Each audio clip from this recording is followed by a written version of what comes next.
ग्लोरिश biotech private limited Jalna कंपनीचा संकरित झेंडू रोलेक्स यांचा प्लॉट पाहणी दौरा सोलापूर येथे पार पडला।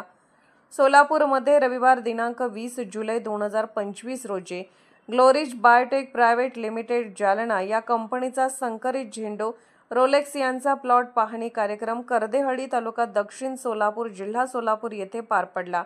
हा प्लॉट पाहणी दौरा नरहरी उद्धव पौळ, ज्ञानेश्वर पौळ यांच्या शेतात कार्यक्रम पार पडला।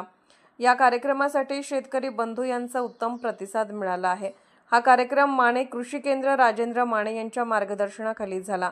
या प्रसंगी GR बायोटेकचे मॅनेजिंग डायरेक्टर डॉ. कैलास कबाडे व नारायणगावचे प्रसिद्ध नर्सरीधारक व बांधव तसेच फलटणचे नर्सरीधारक अजित कुमार यांची उपस्थिती होती।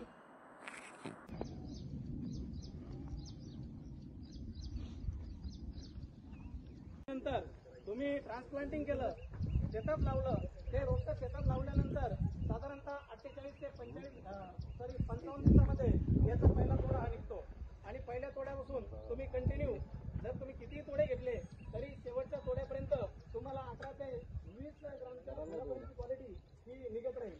बऱ्याचशा झेंडू वाणामध्ये जी काही क्वालिटी आहे ती 2 ते 3 किंवा 4 तोड्यानंतर ही कमी होते, पण याच्यामधला कॉम्पॅक्टनेस हा चांगला असतो आणि शेवटपर्यंत असाच कॉम्पॅक्टनेस हा तुम्हाला याच्यात दिसत येईल। याची 12 मेला लागवड झालेली आहे, आज 19 जुलै म्हणजे जवळपास 2 महिन्याच्या आसपास झाले, तर याचा दुसरा तोडा हा झालेला आहे।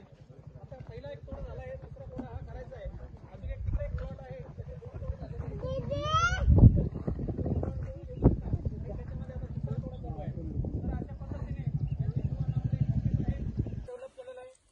साधारणतः 4 ते 5 वर्षापासून आपण वॉटरमेलॉन मध्ये चांगलं काम करतोय।